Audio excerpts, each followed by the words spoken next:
Fala galerinha, tudo bem com vocês aí? Professor Henrique para mais uma aulinha de história sobre a transição feudo-capitalista e a formação dos estados absolutistas, pessoal. Nós já falamos um pouquinho aí da transição feudo-capitalista no finalzinho da aula sobre a formação do capitalismo.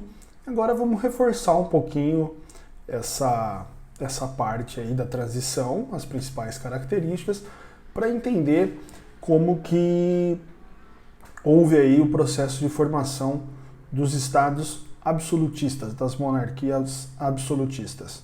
Então vamos lá. Primeiramente, pessoal, é preciso observar aí quais são as principais características da transição do feudalismo para o capitalismo. Lembre sempre que isso é um processo lento, gradativo, tá, pessoal? E feudalismo e capitalismo são dois fenômenos aí que não necessariamente eles aconteceram em função um do outro. Na verdade, são dois fenômenos distintos, diferentes, que coincidentemente, enquanto um estava terminando, o outro estava começando. Mas são fenômenos distintos, beleza? Vamos lá, pessoal. A transição do feudalismo para o capitalismo, dá uma olhada aí, ó. Ele tem como característica o quê? Primeiro, lembra onde aconteceu, como aconteceu. Nós estamos falando de Europa, principalmente de Europa Ocidental, na Baixa Idade Média, entre os séculos 11 e 15. Essa crise do feudalismo aí, ela vai levar à decadência da nobreza e do clero, duas classes sociais importantes, tá, que dependiam do sistema econômico feudal. Claro, se o feudalismo está caindo, essas classes que dependem dele vão ter uma decadência também. O que mais? O renascimento comercial e urbano, então a ascensão da burguesia, galera. O crescimento das cidades, dos burgos, a transformação de sistema aí, economia rural, tá? De sociedade rural, passando a viver nas cidades. Então, as transformações aí econômicas, culturais em função dessas transformações são importantes para você entender, beleza? Vamos lá. O que vai acontecer depois ali, ó? Isso tudo vai acabar resultando na formação das monarquias nacionais com poder centralizado. Pessoal, isso ainda não são as monarquias absolutistas. Elas precedem as monarquias absolutistas, tá? Mas são importantes para que elas venham a ocorrer depois. Então, o que acontece aí? Dá uma olhadinha aí, ó. Nobreza e burguesia vão buscar o apoio do rei, certo? Então, os três aí, ó, rei, nobreza e burguesia, eles meio que vão precisar um do outro, ok? Só que você vai perceber que os reis, para consolidar essas monarquias nacionais, eles vão acabar subjugando, conquistando territórios de outros feudos. Então vamos ver o que vai acontecer aí, ó. Dá uma olhada lá. O interesse da nobreza era o quê? Ela tinha preocupação com o crescimento da burguesia, então ela queria se aliar ao rei. E também com as revoltas camponesas. Galera, presta atenção. Essa época é marcada por muitas revoltas camponesas. Nós já falamos disso na aula passada, como um fator aí de queda do feudalismo, né? De decadência desse feudalismo. Então, vários conflitos aí dos camponeses com os nobres, e os reis também vão entrar em conflito com alguns camponeses, certo? As vantagens do rei ao se associar com a burguesia. Qual vai ser, pessoal? O rei vai aumentar a arrecadação, tá? E com esse, mais dinheiro, e com esse dinheiro ele vai conseguir criar um exército. Então, se a burguesia, se o rei apoia a burguesia, ele consegue arrecadar mais. E para a burguesia, olha lá, galerinha, se esse rei centraliza o poder, se ele consegue conquistar vários feudos, né, ele vai aumentar o território dele. Então o que acontece? Você vai ter ali vários feudos agora sob o poder de um cara só, entendeu? Então antes, a burguesia, ela tinha... O que a burguesia faz? A burguesia é a classe de comerciantes. Então ela precisa transitar, circular entre os feudos para fazer troca comercial, para vender. Só que cada feudo tinha uma moeda, uma lei, um imposto, e para o burguês isso atrapalhava os negócios. Tá? O rei centralizando, ampliando território, ele acaba com essas fronteiras. De que nós vamos ter? Então, olha lá, padronização de moeda, padronização de impostos, dá uma olhadinha lá, ó, dos pesos, de medidas e de leis. Tranquilo, galera? Vamos lá, isso é importante, hein? Tá?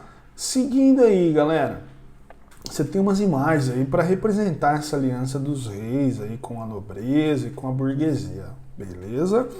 Olha lá, destacando aí, pessoal, alguns monarcas aí dessa época. O primeiro deles, dá uma olhada aí, ó. Filipe Augusto.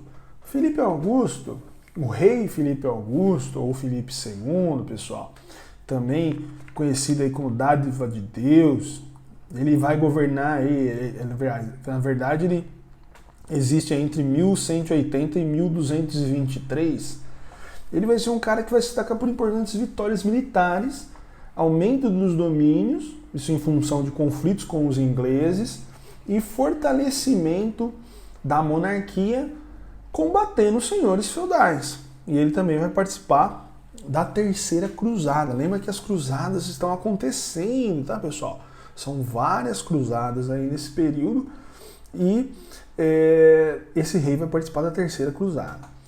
Olha lá, depois nós temos o rei Luís IX, conhecido também como São Luís, certo, pessoal? Neto do Filipe Augusto, inclusive, conhecido como rei pomposo, né? Um rei decoroso, bonitão. Olha que lindo que ele é, olha a cara dele lá. Mas ele era descrito assim, tá, pessoal? E vai se destacar aí por ser um rei renovador aí, né, nas bases da justiça, concedendo pela primeira vez o direito de apelo, a presunção da inocência, bastante cristão, né? Aliás, morreu aí como um santo católico. Inclusive a cidade de São Luís do Maranhão é por causa dele. São Luís do Maranhão. Lembra que aquela região ali foi ocupada por franceses no Brasil. Beleza, galera? Mas isso é para outra aula, né? E temos também, olha lá, o rei Filipe IV, o Belo, tá? Esse cara aí, apesar, ele é polêmico porque ele vai provocar alguns conflitos com a Igreja Católica, com o catolicismo ali, tá? Ele vai ser um precursor aí de tentativa de depor Papa Bonifácio VIII. E também vai ficar conhecido por suprimir ali a ordem dos Cavaleiros Templários, beleza? Ele que acabou com isso aí, tá? Vamos lá, pessoal, dá uma olhadinha aí. Reis da Inglaterra e monarcas da Inglaterra que se destacaram aí, tá, pessoal? Então, o primeiro monarca nacional, o primeiro rei da Inglaterra, Guilherme o Conquistador, tá? Conquistador, porque ele é 1066, ele é considerado aí o fundador da Inglaterra, né? Porque ele conquistava mocinhas não, tá? Conquistava território, conquistas políticas. Piadinha ruim, hein, professor? Ricardo, Coração de Leão, uau! Lionheart, famoso aí, né, nas histórias, né, galerinha? De livros, porque lutou também na cruzada, tá? Ricardo, Coração de Leão. Mas ele não foi um bom governante não, viu? E o seu irmão João Sem Terra, tá? Não é do MST, hein, pessoal? Não vai confundir, tá? Outra piadinha ruim. Então, o que acontece? João Sem Terra, irmão do Ricardo, tá? Ele vai ser famoso por assinar a Magna Carta. Beleza, galerinha? Depois vocês dão uma estudadinha melhor nesses assuntos aí. Tranquilão? Belezinha? Vamos lá então, ó. Seguindo, pessoal. Essa época é marcada aí por duas crises, presta atenção. Crise do século XIV e do século XV. Tudo bem? Beleza? Tranquilo? Vamos ver, dá uma olhada aí, ó. Se liga aí. A crise do século XIV é uma crise de retração, conhecida como crise da retração, pessoal. Por quê? Retração, redução, né? Diminuiu. O que reduziu aí? Reduziu a produção, reduziu o consumo, tá? Então, marcado aí pela crise do feudalismo e do pré-capitalismo, né? Nós já estamos num período de transição de uma maneira geral aí, galerinha, do feudalismo para o pré-capitalismo ou capitalismo comercial com o surgimento da classe burguesa, tá, galera? Tá? Com as grandes navegações, nós já vamos falar dela aí. As revoltas camponesas, que nós já falamos, né? Jacques Rieu, ó, francês, hein? Aconteceu na França, principalmente, as maiores aí, revoltas camponesas. E o enfraquecimento da nobreza. Então tudo isso a gente já falou, beleza, galera? É a crise aí. Agora, a do século XV. Dá uma olhada aí, ó. Ah, não, antes as causas. Opa! Causas aí, ó. Guerra dos 100 anos. Pode ver que não durou 100 anos, hein? Durou mais. Faz a conta aí, ó. 116? Bom, França e Inglaterra disputa por Flandres, que hoje é da Bélgica, mas na época pertencia aí à França. A crise sucessória, onde convocaram lá a lei sálica, maior confusão, quem é filho de quem, que assumiu o trono, tá? Aí essa lei sálica impedia a ascensão de monarca de origem materna. E tá, beleza? E no final a vitória francesa.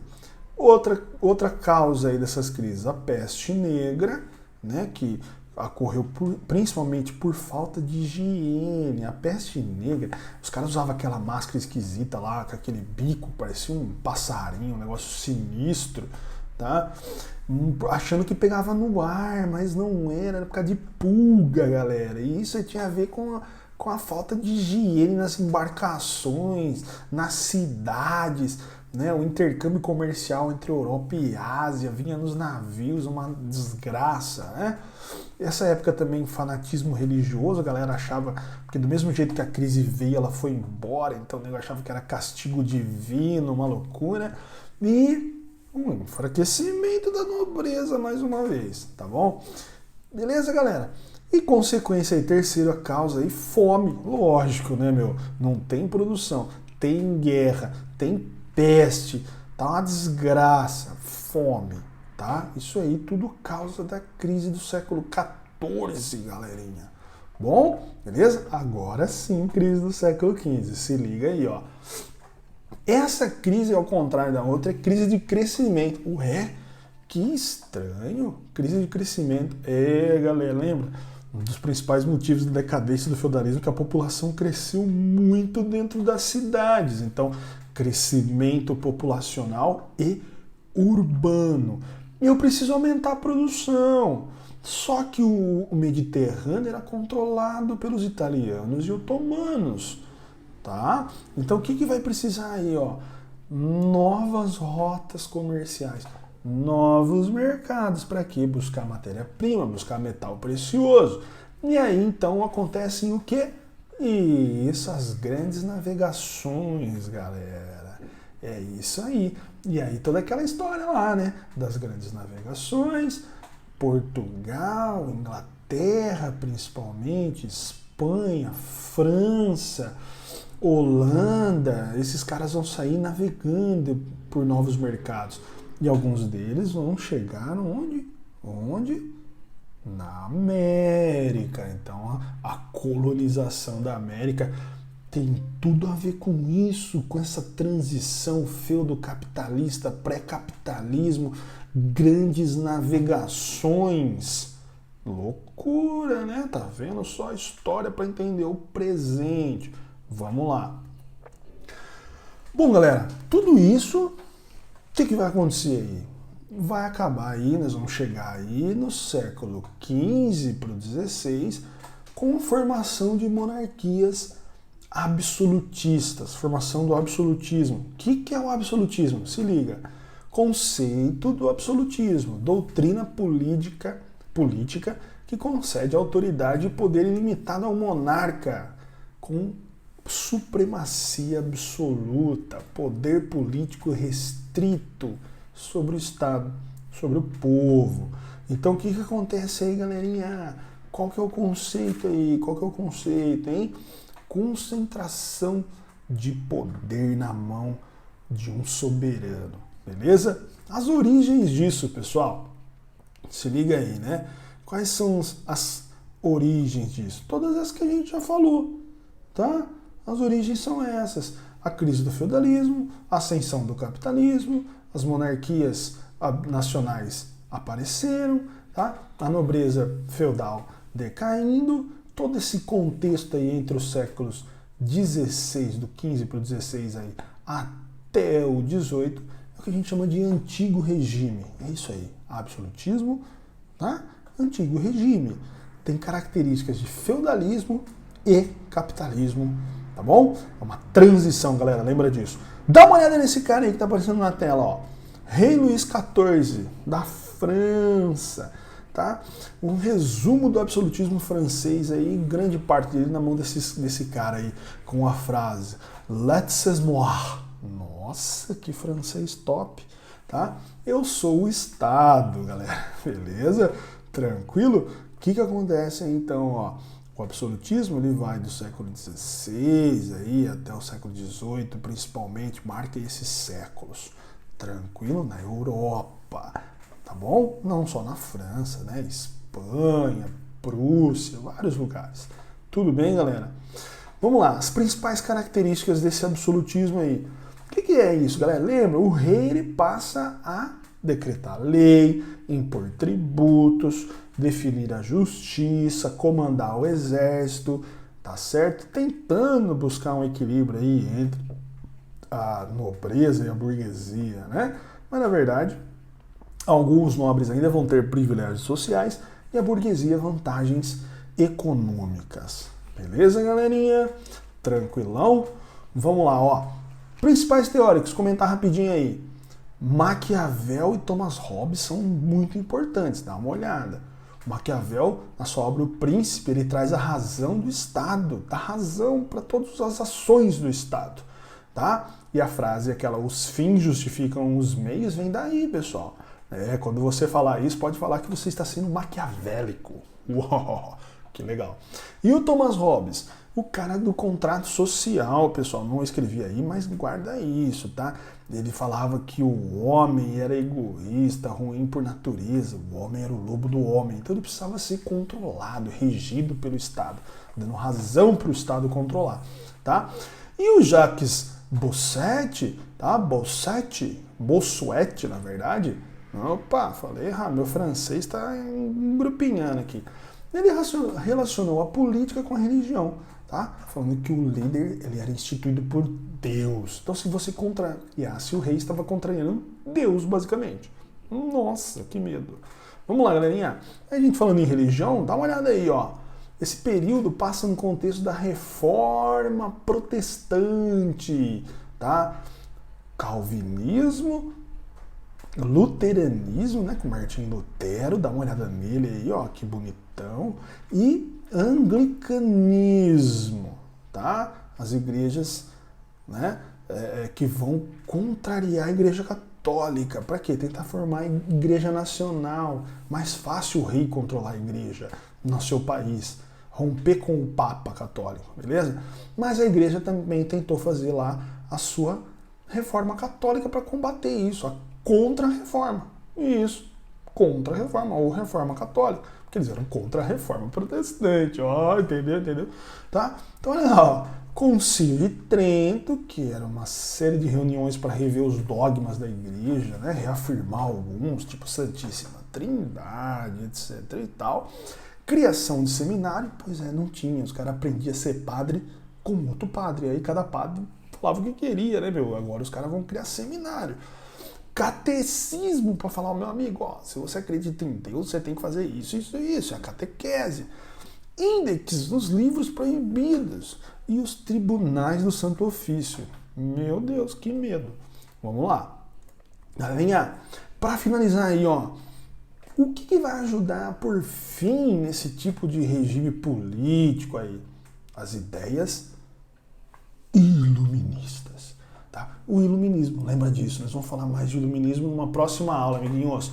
Tá? Então dá uma olhada aí, ó. O iluminismo, ele vai trazer ideias de liberdade, que vão impactar na forma que os caras vão governar.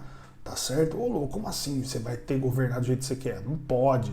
Então o iluminismo questiona a autoridade tradicional e o direito dos monarcas, trazendo então para nós aí uma onda inicial de mudanças no mundo ocidental, principalmente, com o nascimento agora de fato do capitalismo e da democracia.